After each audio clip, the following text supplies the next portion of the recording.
This is Unit 8, Lesson 1. We're going to practice ratios and proportions today and also look at some associated word problems.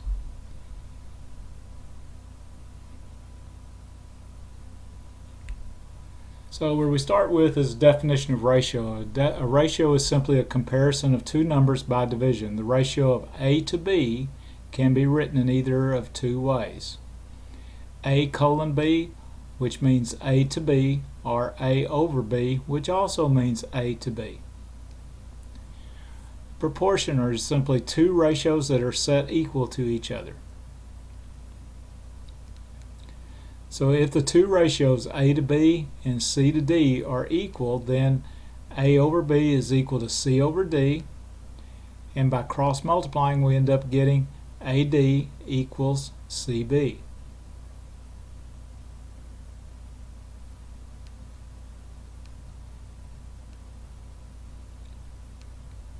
Okay.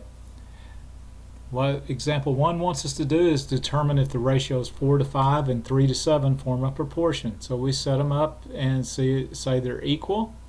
Do the cross multiplication and see what our results are. So 4 times 7 is 28, which is not equal to 3 times 5, which is 15.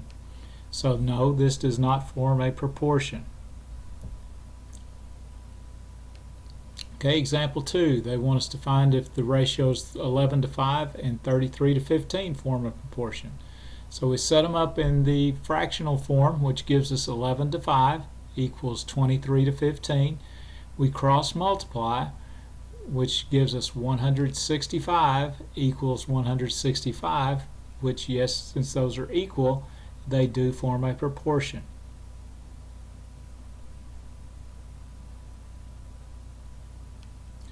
Okay, example 3. Proportions can be used to solve for a variable in the ratios. So if one of the values is missing, we can find that particular value. So they want us to solve for x in the proportion of 3 to x is equal to 5 to 4. So we set it up in the fractional form. 3 over x equals 5 over 4. Cross multiply gives us 5x equals 12. Divide both sides by 5 gives us x equals 12 over 5.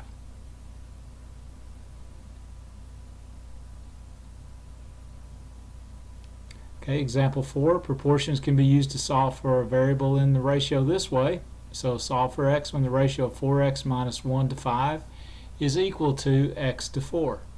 So we set it up in the fractional form. So we have 4x minus 1 over 5 equals x over 4. Cross multiply gives us 4 times the quantity 4x minus 1 equals 5 times x. So we do the distribution, which gives us 4 times 4x is 16x, and 4 times negative 1 is negative 4, and that's equal to 5x. Subtract the 5x from both sides and add the 4 to both sides. It gives us 16x minus 5x equals 4, which is 11x equals 4. So when we divide, that gives us x equals 4 over 11.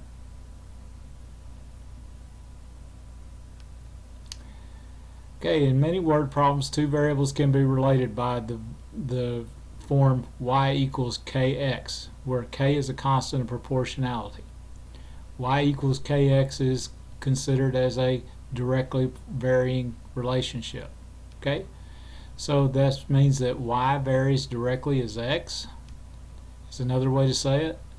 And another way they can do it, they'll say y varies as x. They'll also say that y is directly proportional to x, or y is proportional to x, or that y varies linearly with x. Such problems are easily solved by you setting it up as a proportion.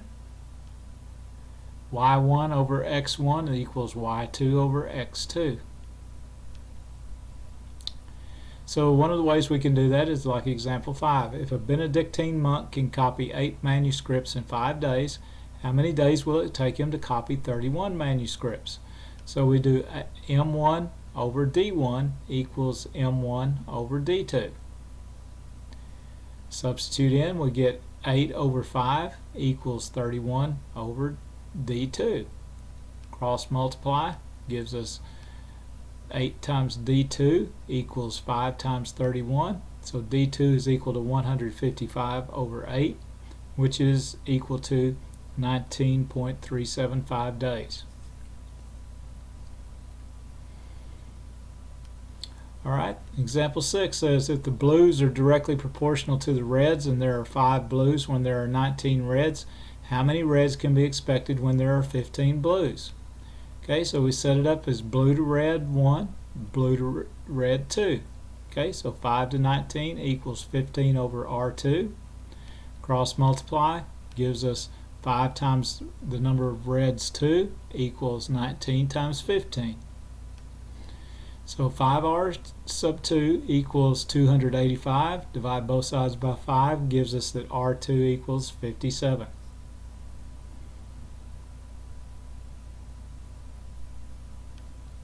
Okay, example 7. In a poll just before the election, it was revealed that the ratio of those in favor of Senator Cheatham and Steele to those against him was 3 to 5.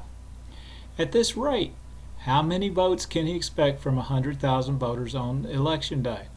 So 3 plus 5 equals total of 8. So this is what we're going to relate it to. So he gets 3 out of 8 voters. And we want to know how many voters that translates to out of 100,000. Okay, so 3 over 8 equals V2 over T2. So 3 times T2 equals 8 times V2. We know that T2 is 100,000.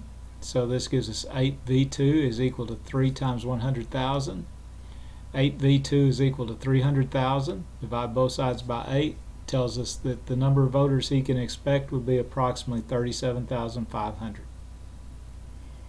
Should not be enough to get him elected. Okay, that concludes this lesson. Once again, if you have any questions, be sure you put them down on paper before you get finished tonight, so that you can make sure that you remember them when you bring them to class tomorrow, and we will discuss them and talk about them and get them answered before any work starts. Okay, thank you very much. Good night.